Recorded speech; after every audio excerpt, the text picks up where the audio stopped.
అందరికీ షాలోం వందనాలు.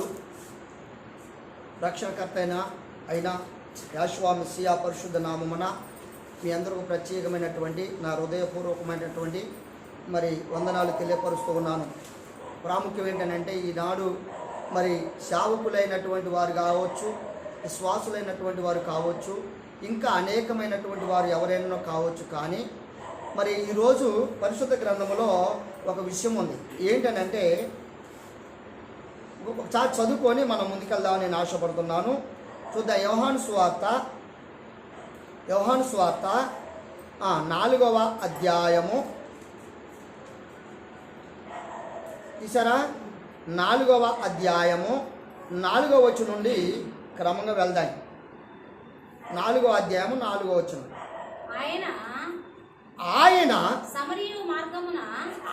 సమరయ మార్గమున వెళ్ళవలసి వచ్చెను గనుక యాకోబు తన కుమారుడైన యేసోపుకిచ్చిన భూమి దగ్గరనున్న సమరయలోని సుకారను ఒక ఊరికి వచ్చెను. చాలు. ఇక్కడ పరమ తండ్రికి స్తోత్రం. మీ అందరికీ ప్రత్యేకమైన వందనాలు. ఈరోజు నేను చెప్పటం ఇది నాకెంతో గొప్ప విషయం కాదు. మీరెంతో మీరు ఎంత మాత్రం తక్కువ కాదు. ఎందుకంటే మనందరం కూడా విశ్వాసము. ఎందుకంటే మెస్సియను ఎమడించేవారము, మెస్సియనులో ఉన్నవారము. మెస్సియ మనకి ఎలా ఉన్నాడో మనం ఆయనకి ఎలా ఉన్నామో ఆయన ఎరిగి ఉండాలన్నమాట. అందుకొరకు బైబిల్లో ఒక మాట ఉంది, యోహాను సువార్తలో ఒక మాట ఉంది, నా యందు మీరు మీ యందు నా మాటలు నిలిచి ఉండిన వెడల మీకు ఏది ఇష్టమో నన్ను అడుగు అన్నాడు కదా.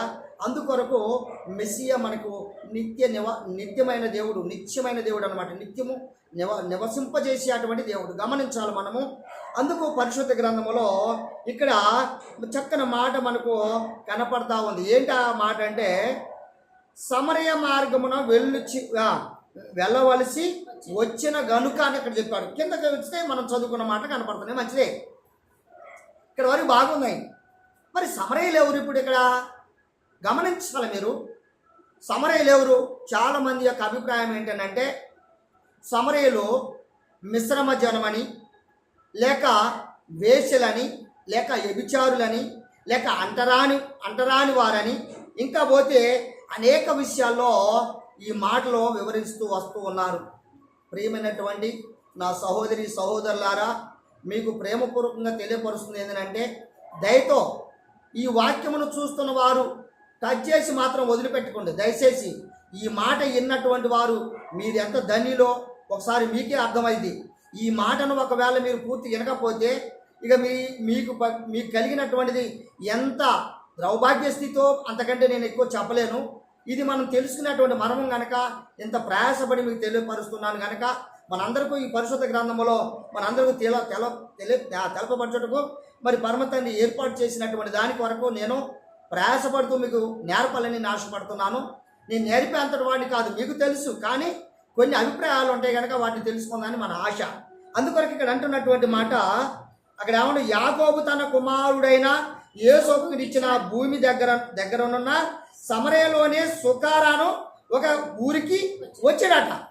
అయితే ఏంటి వచ్చాడట? తర్వాత 6వ వచనం, అక్కడ యాకోబు బావి ఉండెను కనుక యాషువా ప్రయాణం వలన అలిసి ఉన్న రీతినే ఆ బావి వద్ద కూర్చొని నేను. అప్పటికి ఇంచుమించు ఇక్కడ ఆగుదాయి. అక్కడికి ఇంచుమించు 12 గంటలు ఆయను అన్నాడు. ఏంటి 12 గంటలు? ఎప్పుడు 12 గంటలు? రాత్రి 12 గంటలా, లేక పగల 12 గంటలా? బైబిల్లో ఒక మాట ఉంది, ఇదే యోహాను సువార్తలోనే, పగల 12 గంటలు, రాత్రి 12 గంటలు అని మనకి తెలియపరచబడుతుంది. ఆది కాలంలో ఒక మాట చెప్తోంది,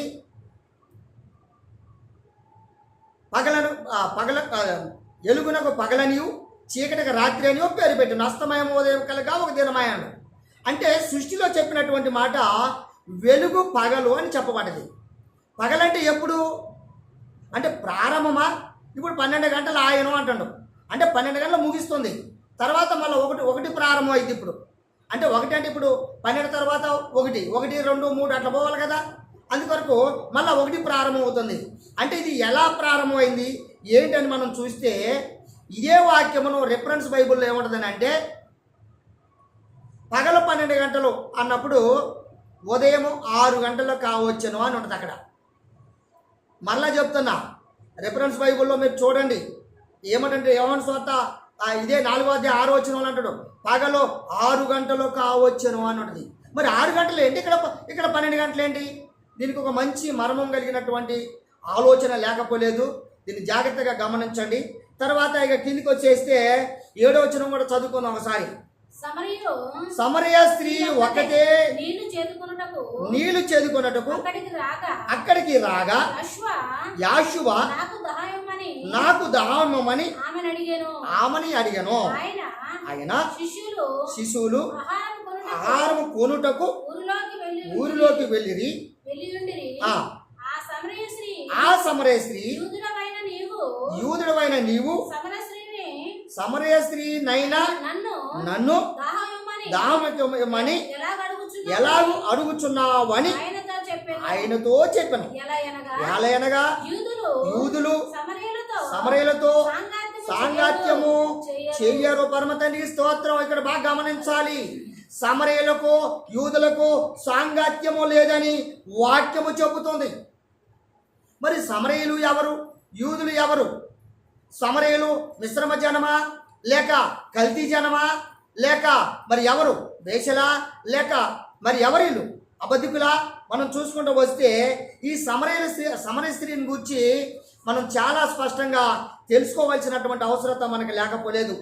ఇక్కడ 9వ వచనంలో మనము ఇక్కడ ఆగుదాం ఒకసారి. ఇక్కడ ఏమండో సమరయులతో సాంగత్యము లేదు, చెయ్యరాట, అంటే సవాసం లేదంటే కలిసి ఉండరాట. మరి సమరయులు ఎవరు ఇప్పుడు ఇక్కడ మనం బాగా గమనించాలి. కొంతమంది మరి మన దగ్గరకు వచ్చినటువంటి సహోదరులు కూడా కొంత అభిప్రాయం పడ్డారట. మరి ఏంటి, అందరూ సమరయ స్త్రీని గురించి ఇలా చెప్తుంటారు కదా, మిశ్రమ జనమని చెప్తున్నారు కదా, మరి అని బైబిల్లో ఎక్కడన్నా ఉందా? మిశ్రమ జనమని ఎక్కడన్నా ఉందా? లేక ఎక్కడన్నా ఏదైనా జనం వచ్చి కలిసిందని ఏమైనా ఉందా? లేకపోతే సమరయ ప్రత్యేకమైన వర్గం ఉందా? బైబిల్లో చాలామంది ఉన్నారు కదా, మరి అలాంటి యొక్క విధానమే సమరయ అనే ప్రత్యేకమైన వర్గం ఉందా? బైబిల్ ఒకసారి చూసుకుంటూ వెళ్దాం. చూద్దాం ఒకసారి. మొదటి రాజుల గ్రంథము జాగ్రత్తగా వాక్యాన్ని మీరు చదవాలి. నేను నెమ్మదిగా చెబుతూ వస్తున్నా, మీరు గమనించాల్సినటువంటి అవసరత మనకు లేకపోలేదు. 16వ అధ్యాయము 21వ వచనం నుండి 24 వచనాల మనం చదువుకుంటూ వెళ్ళిపోదాం. అప్పుడు ఇశ్రాయేలు వారు 2 జట్టులుగా విడిపోయి జనులలో సగం మంది గీనాతు కుమారుడైన తిబ్నీని రాజుగా చేయవలనని అతని పక్షమునున్న సగం మంది ఓమిరి పక్షమున చేరిరి. 22 ఓమిరి పక్షము వారు గీనాతు కుమారుడైన తిబ్ని పక్షమున జయింపగా తిబ్ని చంపబడెను. ఓమ్రి రాజైన యూదా రాజైన ఆసాయేలు వడిలో అక్కడ 31వ సంవత్సరమున ఓమ్రి ఇశ్రాయేలు వారికి రాజై 12 సంవత్సరములు ఏలెను. ఆ 12లో 6 సంవత్సరములు అతడు తిరసాలో ఏలెను. బాగా గమనించాలా, 6 సంవత్సరాలు తిరసాలో ఏలినట. ఎవరైనా ఇప్పుడు చదువుకున్నటువంటి రాజులు, ఈ రాజులు ఎవరు? సగం మంది అంటే ఇశ్రాయేలు 2 జట్లుగా విడిపోయి సగం మంది గినాతు కుమారుడైనటువంటి వారి పట్ల ఒక సగం మంది ఓమ్రి, సగం మంది తిబ్ని పక్షమున సగం మంది వర్గాలు విభజింపబడ్డారు. వారి గురించి చెప్తున్నటువంటి మాటలు బాగా గమనించాలా. ఇక్కడ 24వ వచనంలో అంటున్నటువంటి మాట, అతడు షేమేరు నొద్ద సోమ్రోను కొండను 4 మణుగుల ఎండికి కొనుక్కొని ఆ కొండ మీద పట్టణం ఒకటి కట్టించి ఆ కొండ యజమానుడైన షేమేరు నను అతని పేరును బట్టి తాను కట్టించిన పట్టణమునకు సోమ్రోను అను పేరు పెట్టెను. పరమ తండ్రి స్తోత్రం. ఈ సోమ్రోను అక్కడ అన్నటువంటి కాడ ఒక ఒక ఒక ఒక ఒక అంకె ఉంటుంది. అక్కడ ఒకటో అంకె ఉంటుంది చూడండి. దాన్ని కింద పుట్టినట్లు చదివాము ఒకసారి. సమరై అంటే ఇక్కడ కింద పుట్టినట్టు ఎందుకు చెప్పాడు? కింద పుట్టినట్టు ఎందుకు రాయాల్సి వచ్చింది అంటే పైన చెప్పబడ్డటువంటి మర్మానికి కింద సమరి అనేగో ఈరు సమరీలని చెప్పబడటం కొరకు మాత్రమే కింద పుట్టినట్లు మనకి తెలియపరచబడినటువంటి మాటలు మనకి స్పష్టంగా అంత స్పష్టంగా కనపడుతుంటే మరి నిజంగా మిశ్రమ జ్ఞానం అని కానీ వేసలని కానీ ఇంకా ఎవరో అని కానీ అంటరాని వాళ్ళని కానీ ఇంకా ఎవరికి సంబంధం లేనటువంటి వారు కానీ అని ఎలా చెప్పగలుగుతున్నారు వీరు? ఎలా చెప్పడానికి ఎలా మనసు ఒప్పుతుంది అసలు? ఈ చెప్పడానికి మాటలో ఏ మాత్రం గ్రహింపు లేనటువంటి మాటలు చెప్పడానికి పరిశుద్ధ గ్రంథములో లేనటువంటి మాట కల్పించి చెప్పినప్పుడు ఏమవుతుంది? ప్రకటన గ్రంథంలో ఒక మాట ఉంది కదా, ఈ ప్రవచన వాక్యములో ఎవరైనా తీసి కలిపితే వారికి గ్రంథంలో ఉన్నటువంటి తెగులు వారికి సంభవిస్తాయని ఈ వాక్యము రాయబడి లేదా? 22:18 ఆ మాట ప్రకారంగా కలపడానికి మనం ఎవరమో, లేక తీయటానికి మనం ఎవరమో, లేక వేయటానికి మనం ఎవరమో? లేనిది చెప్పినప్పుడు అది ఏమవుతుంది? అబద్ధము.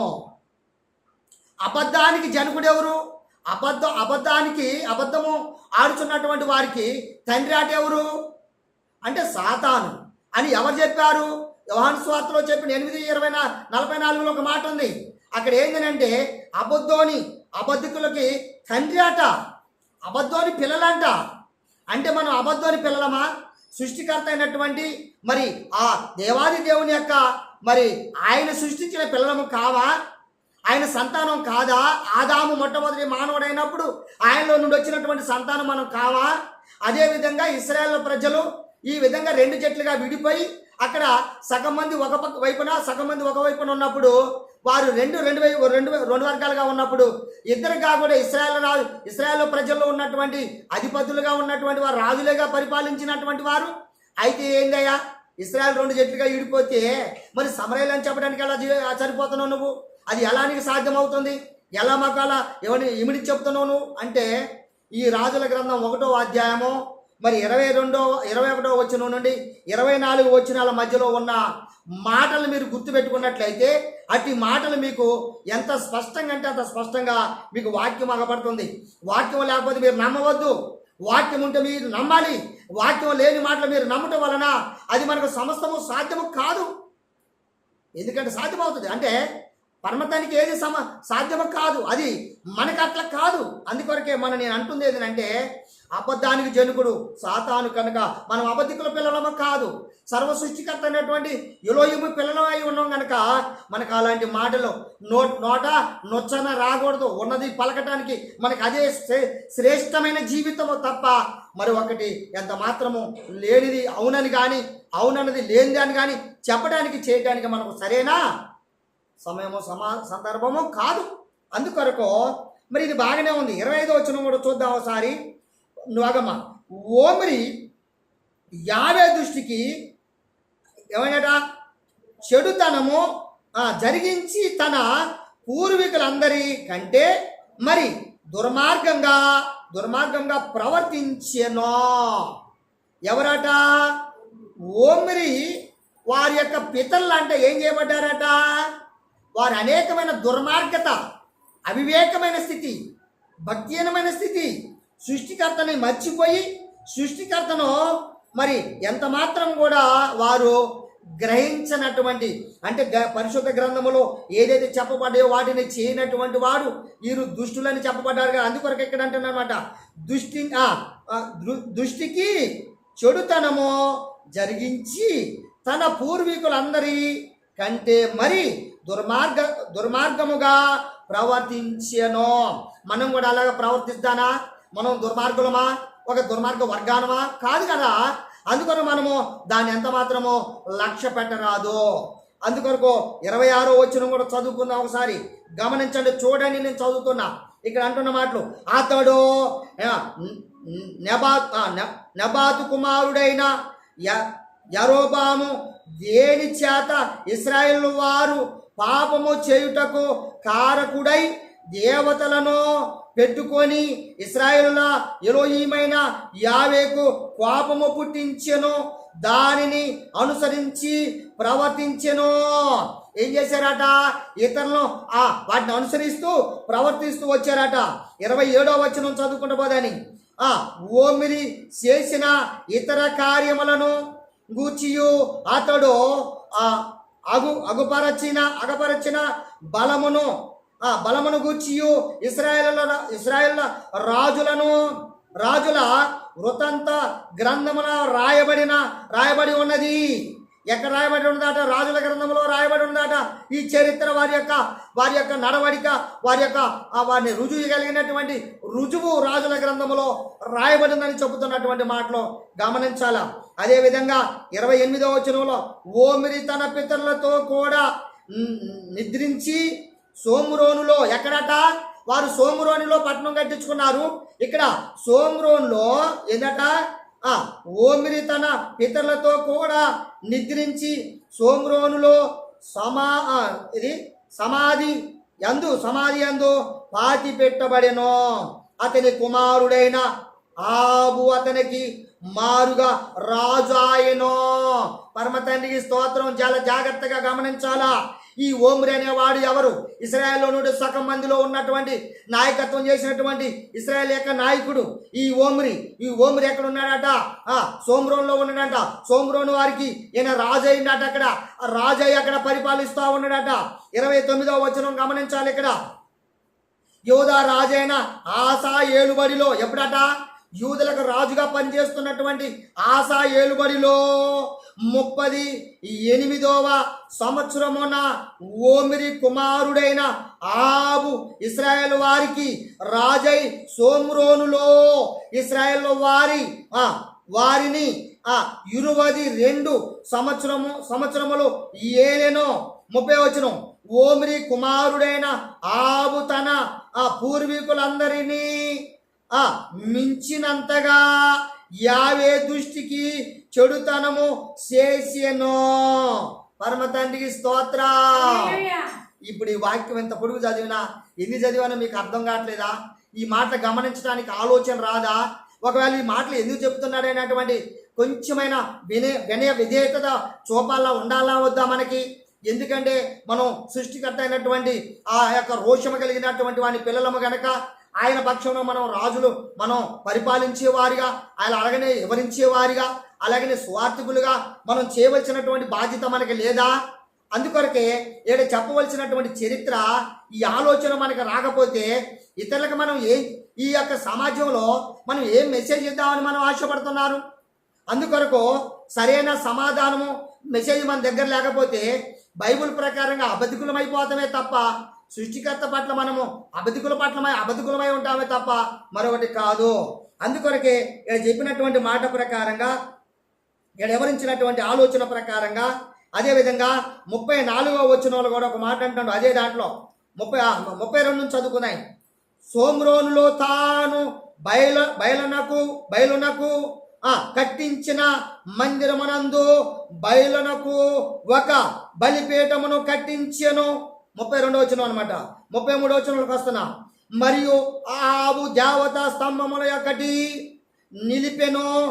ఆ ప్రకారము ఆబు తన పూర్వీకులైన ఇశ్రాయేల్ అందరికంటే ఎక్కువగా పాపము చేసి ఇశ్రాయేలుల ఎలోహిమైన యావేకు కోపము పుట్టించెను. ఎవరికి పుట్టించాడట? సృష్టికర్త నువ్వు నమ్ముకున్న నీ దేవునికి కోపం పుట్టించాడట. 34వ వచనం చదువుకుందాం ఒకసారి. అతని దినములలో బెతేలియుడైన ఈహేలు ఎరికో పట్టణమును కట్టించెను. అతడు దాని పునాది వేయగా అభిరాము అను అతని జ్యేష్ఠ పుత్రుడు చనిపోయెను. దాని గౌనుల నెతగా సెగుబు అను అతని కనిష్ట పుత్రుడు చనిపోయెను. ఇది నూను కుమారుడైన యోషువ ద్వారా యావే సెలవిచ్చిన మాట చొప్పున సంభవించెను. పరమ తండ్రికి స్తోత్రం.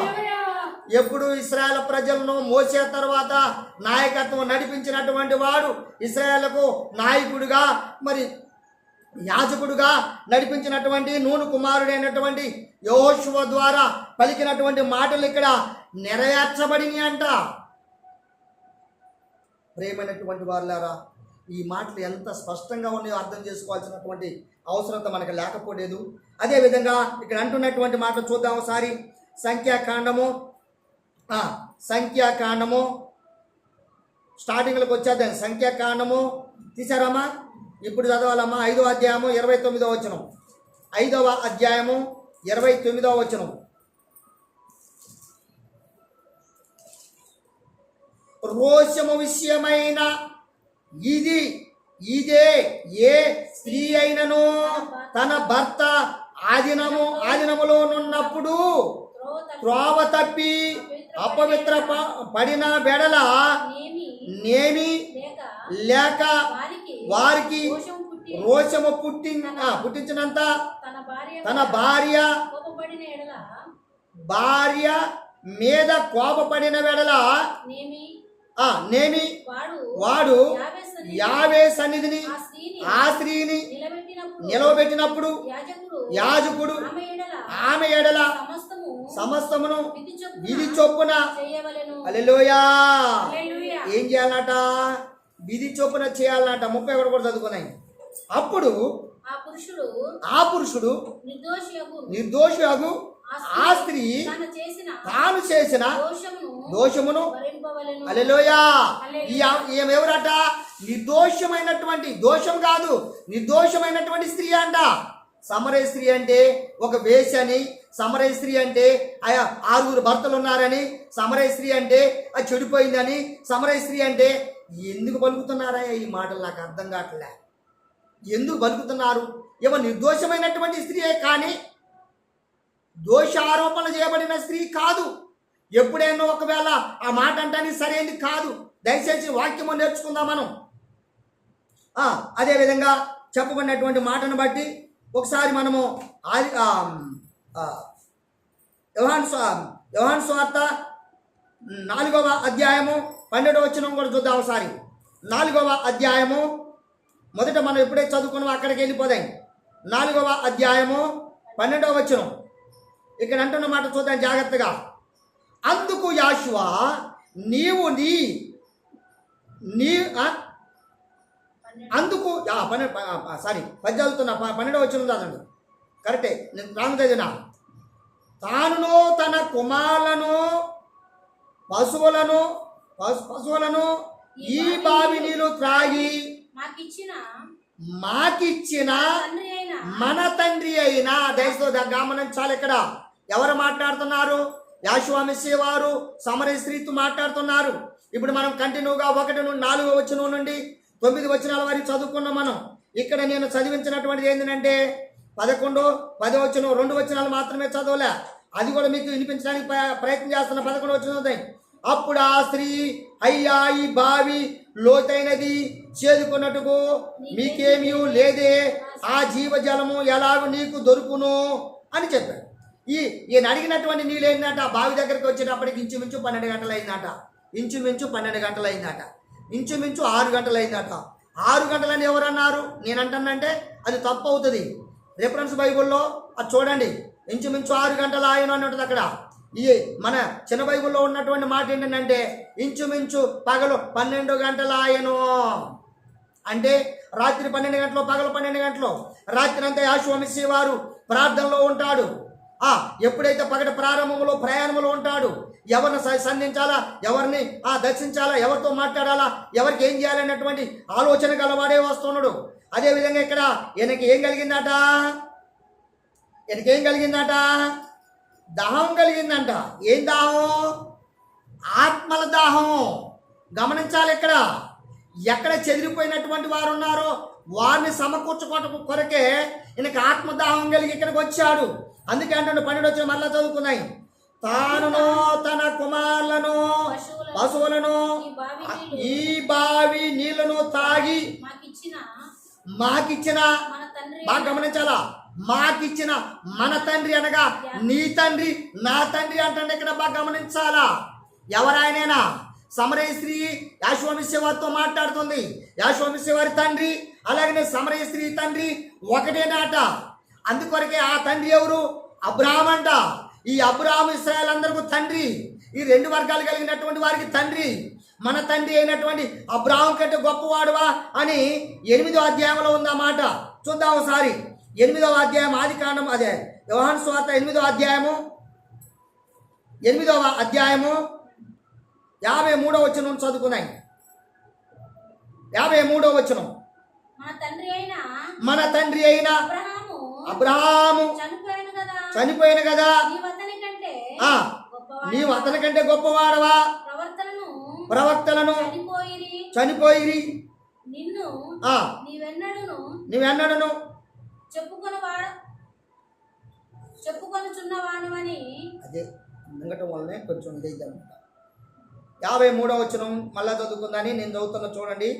53వ వచనంలో తన తండ్రి అయిన అబ్రాహాము చనిపోయెను గదా, నీవు అతనిని కంటే గొప్పవాడవా, ప్రవక్తలను చనిపోయిరి, నిన్ను ఎవడవని చెప్పుకొనుచున్నావని ఆయనని అడిగాను. పరమ తండ్రి స్తోత్రం. ఈ మాట ఎవరు అడుగుతున్నారో గమనించండి ఒకసారి. మన తండ్రి అంటున్నావు, మన తండ్రి ఎవరు అంటానికి ఇగో రుజువుగా ఇది. మన తండ్రి అయినా అబ్రాహాం కంటే గొప్పవాడువా అంటే ఇక్కడ అంటాడు అబ్రాహాం పితరులు చనిపోయారు, అబ్రాహాం వచ్చాడు, ఆయన కంటే గొప్పవాడువా నువ్వు? ఇశ్రాయేల్ కంటే నువ్వు గొప్పవాడువా అడుగుతున్నా. ఇశ్రాయేల్ అంటే ఎవరు? యాకోబు కంటే గొప్పవాడా ఇస్సాకు కంటే గొప్పవాడా అబ్రాహాం కంటే గొప్పవాడు ఎవరు? యాషోమెస్సి వారు. చూద్దాం అలాగనే 54.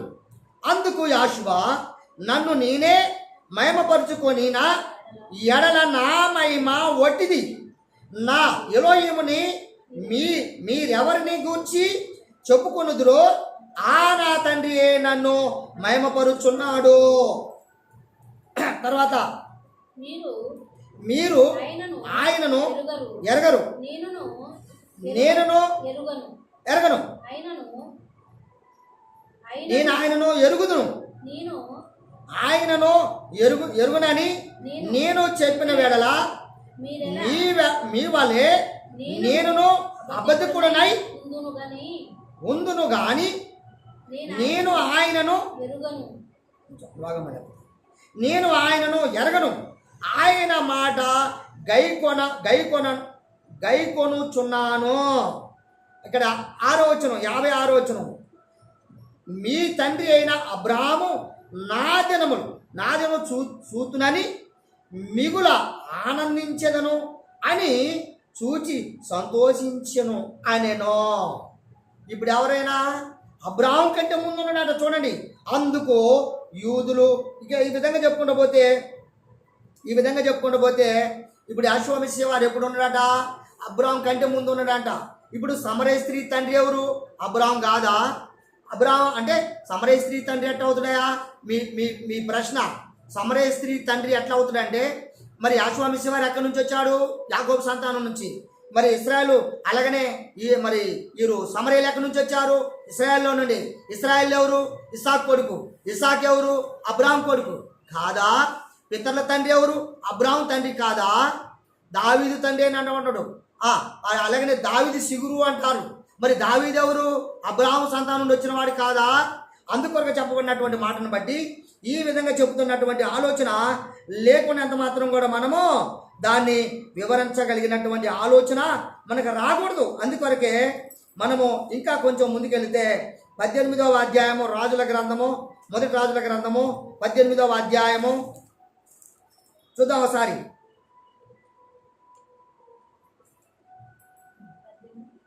1 రాజుల గ్రంథం 18వ అధ్యాయం 34వ వచనం.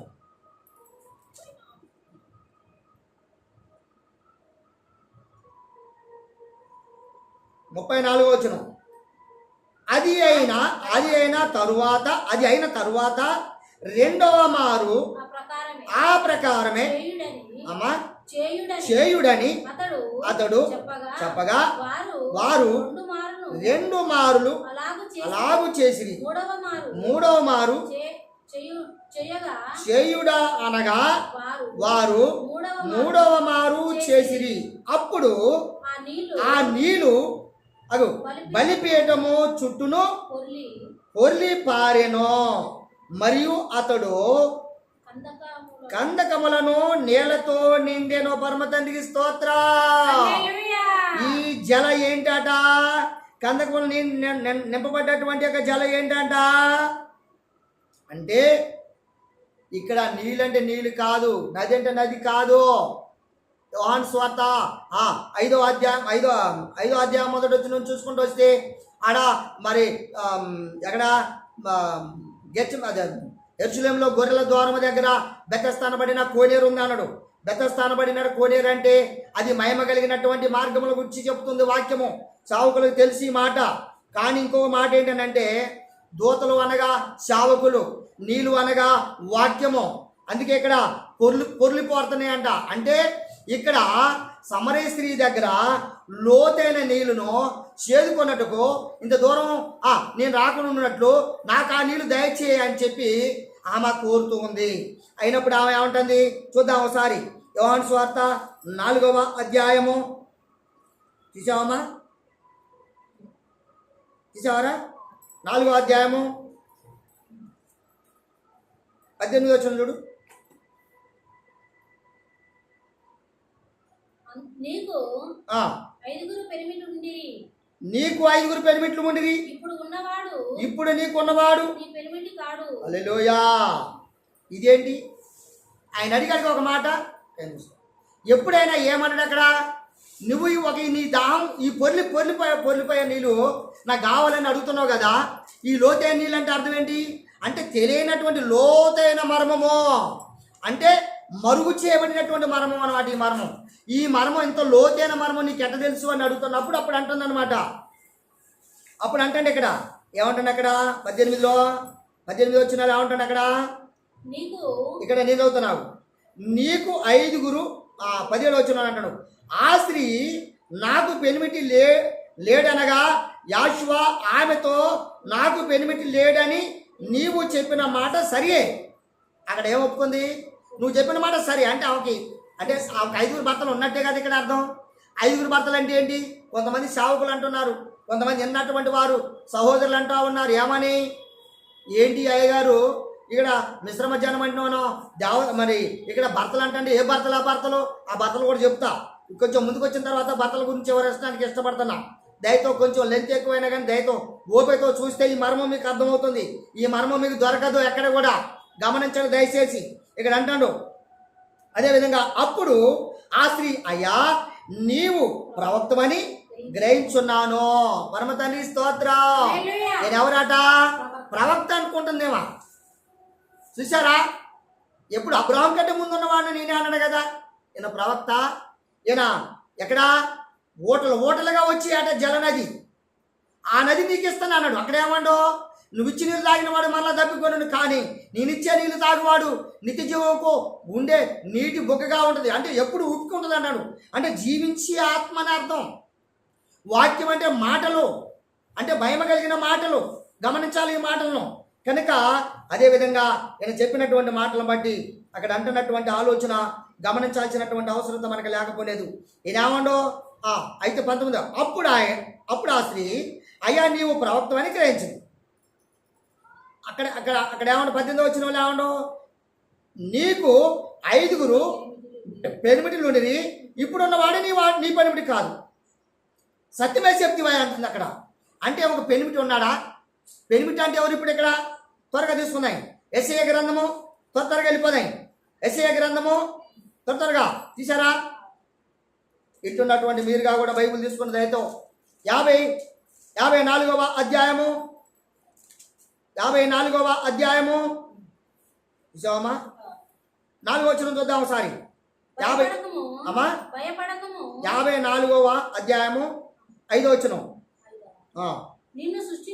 గమనించాలి ఇక్కడ.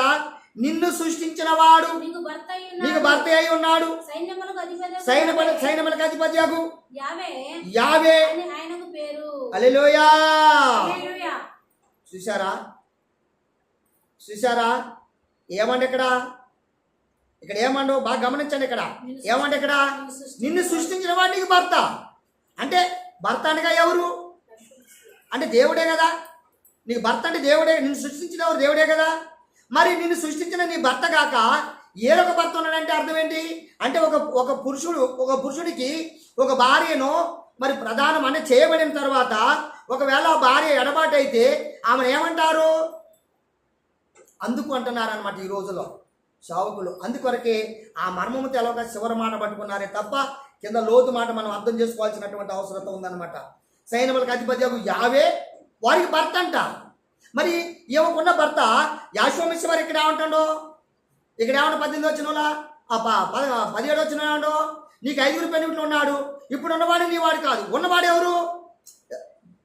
నిర్గమకాండం 3వ అధ్యాయంలో నేను ఉన్నవాడను అనువాడనై ఉన్నాను అంటే యెహోవా తండ్రి అనేవాడు ఆయన సృష్టికర్త ఉండువాడు ఎల్లప్పుడూ నుండివాడు. అదే ఆయన ఎవరు? యాషువ మెస్సియా. ఆయన ఉన్నవాడు. ఇప్పుడు ఉన్నవాడని నేను నీ వాడని కాదు. ఇప్పుడు అర్థమైందా మాట? యాషువ మెస్సియా ఇప్పుడు ఉన్నవాడు కాదు ఆమెకి. అప్పుడు ఆమె ఏమన్నది? సత్యమే చెప్తివయ్యా అన్నది. అంటే మరి ఈయన 6వ భర్త అయింది. ఇప్పుడు ఈయన దేవుడే కదా. యాషువ మెస్సియా వారు సృష్టికర్తగా మనం ఆరాధిస్తున్నాం కదా. ఈయన 6వ వాడు అయింది కదా. ఈ 6వ వాడు ఏమండు? ఉన్నవాడైండు. ఉన్నవాడు నీవాడు కాదు. మరి ఏమకున్న 5 ఎవరు? ఇప్పుడు ఏమకున్న 5 ఎవరు చూద్దాం ఒకసారి. 2వ రాజుల గ్రంథము తొందరగా వెళ్ళిపోదాన్ని. 2వ రాజుల గ్రంథము 17వ అధ్యాయము 24 వచ్చి నుండి చదువుకుంటూ ముందుకెళ్తాను. నేను చదువుతున్నాను. అసూరు రాజు బబులోను కోత అవ్వ హమాతు శపర్యాయిము అను తన దేశములో నుండి జనులను రప్పించి ఇశ్రాయేలు వారికి మారుగా సోమ్రోను పట్టణములో ఉంచెను గనుక వారు సోమ్రోను దేశమును స్వాతంత్రించుకొని దాని పట్టణములో కాపురము చేసిరి. ఇంకా కింద అయితే వారు కాపురముండా నారంభించినప్పుడు యావే యందు భయభక్తులు లేని వారు గనుక యావే వారి మధ్యకు సింహములను పంపెను. అవి వారిలో కొందరిని సంపెను. పరమతండ్రి స్తోత్రం. ఇది ఎవరాట? సోమ్రోని చేరిన వారెవరు? ఇశ్రాయేలు కాదా? ఇక్కడ గమనించాలి. ఇక్కడ మీరు మరి జాగ్రత్తగా 26 వచనం చదువుకున్నాయి. తరువాత తమరు పట్టుకొనిన సోమ్రోను పట్టణములో తాము ఉంచిన జనులకు ఆ దేశపు దేవుని ఎవరట? ఆ దేశపు దేవుడు అట. ఆ దేశపు దేవుని అంతేనమ్మా దేవుని మర్యాద వారికి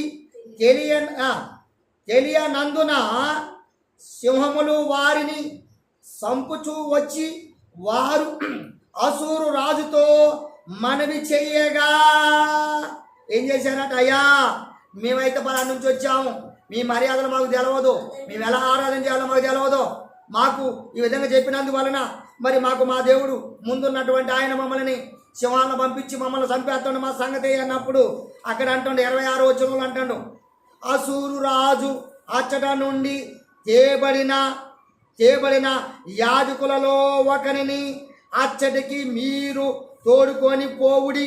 అతడు అచ్చటికి పోయి కాపురముండి ఆ దేశపు దేవుని మర్యాదలను వారికి నేర్పవల్లని ఆజ్ఞాపించెను.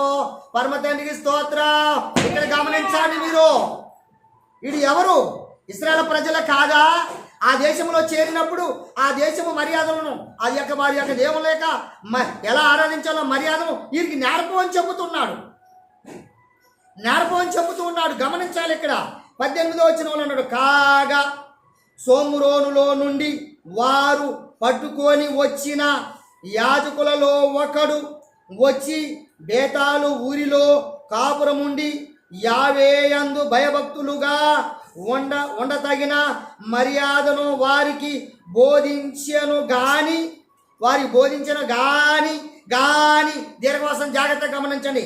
గాని కొందరు జనులు తమ సొంత దేవతలను పెట్టుకొని సోమ్రోనియులు కట్టుకొనిన ఉన్నత స్థలముల మందిరములలో వాటిని ఉంచుచూ వచ్చిరి. ఏం చేశారట? ఆ మందిరములో ఎక్కడట? యావే మందిరములో వారు ఏం చేశారట? యావేను విసర్జించినటువంటి వారిని ఏం చేశారట? వారి యొక్క దేవతలను తీసుకొచ్చి యావే మందిరములో, ఉన్నతమైనటువంటి మందిరములో వారు ఏం చేశారో ఉంచుతూ వచ్చారట దేవతలను. ఆ దేవతలు ఎవరో చూద్దాం, లెక్కేసుకున్న దయతో జాగ్రత్తగా. మందిరములో వాటిని ఉంచుతూ వచ్చిరి. మరియు వారు తమ తమ పూర్వములలో తమకు దేవతలను కలగజేసుకొనిరి. ఇక్కడ 29 అయిపోయింది, జాగ్రత్తగా చదవాలి. ఇప్పుడు 30 వచనంలా గ్రహించాలి ఈ మాటలు. ఈ వాక్యం మొత్తం ఇక్కడే ఆధారపడి ఉంది, జాగ్రత్తగా గమనించాలా. బబులోను వారు కోత నోతు దేవతను, కోతావారు నెగ్గమా దేవతను, 2 లెక్కేసుకోమా 2. ఆమాతు వారు ఆసిమా దేవతను. ఎన్ని దేవుళ్ళు అయ్యారు ఇప్పుడు ఇక్కడ? 3 అయింది, 3. తర్వాత ఆసిమా దేవతను, ఆవియులు ఆర్బియజు దేవతను, ఆత్తాకు దేవతను, ఎవరు వారి దేవతలను పెట్టుకొనుచూ ఉండిరి. ఇక్కడ ఎంతమంది అయ్యారు? 5 అయ్యారు. పైన 30వ వచనంలో 3 దేవతలు ఉన్నాయి. ఇక్కడ ఉన్నటువంటి 31లో 2 దేవతలు ఉన్నాయి. వారు ఏం చేశారట?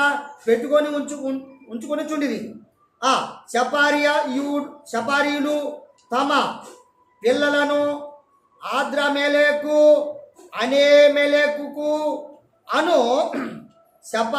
షపార్వీయుము యొక్క దేవతలకు అగ్నిగుండం ముందు దయించుండిరి. అగ్నిగుండం ముందు దయించుండిరి. మరియు జనులు యావేకు భయపడిరి. ఉన్నత స్థలముల నిమిత్తము సామాన్యులలో కొందరిని యాజకులను చేసుకొనగా వారు ఎవరట? ఇశ్రాయేలు వారిని కొంతమందిని ఏం చేశారట? వారి దేవతల దగ్గర ఇక్కడ యావేకు భయపడి ఉన్నతమైన స్థలములో నిమిత్తము ఏం చేశారట? సామాన్యులలో సామాన్యులుగా ఉన్నటువంటి కొందరిని యాజకులుగా చేసుకున్నారట. చేసుకొనగా వారు జనుల పక్షమున ఉన్నత స్థలములలో కట్టబడిన మందిరముల యందు బలులు అర్పించుచుండిరి. ఇక్కడ బాగా గమనించాలా. ఏం చేశారట? కొంతమంది దేవతలను పెట్టుకొని వారికి మర్యాదలు నేర్పి వారిని కొంతమంది యాజకులను ఏర్పాటు చేసి వచ్చారట. అప్పుడు యాజకుల్లో ఇక్కడ ఒక రాజు అక్కడ ఉన్నటువంటి యాజకుల్లో ఒక యాజకుడికి కొడుకు లేనందువలన ఈ సమరయ స్త్రీ అనబడినటువంటి ఆమె ఆయన కూతురు అయినప్పుడు కూతురు మళ్ళా ఈ యొక్క హిందూ దేవతలుగా ఉన్నటువంటి వారికి ఏం చేయాలన్నట? వారు అదే విధంగా ఆ దోపార్పణలు వేస్తారా వేయరా? ఆ మర్యాద చొప్పున ఏమి వేస్తూ ఉంది. అప్పుడు యెహోవా మెస్సీ వారు రాత్రి అంతా గెచ్చమని తోటలో ప్రార్థన చేస్తూ ఉన్నప్పుడు పొద్దున్నే చీకటితో బయలుదేరి ఇంచుమించు 6 గంటలు ఆయన ఇక్కడికి వచ్చేవారికి 6వ అధ్యాయంలో చెప్పబడిన మాట, యోహాను సువార్త 4వ అధ్యాయం 6వ వచనంలో చెప్పబడిన మాట, ఇంచుమించు 6 గంటలు ఆయన, ఇంచుమించు 12 గంటలు ఆయన చెప్పిన మాటలు ఉన్నాయి కదా. ఆ 12 గంటలు అంటే అర్థం ఏంటనంటే రాత్రి అయిపోయింది 12 గంటలో ఆయనో పగటికి ప్రారంభంలో ఈ సమరయ స్త్రీని కలిసింది అక్కడ.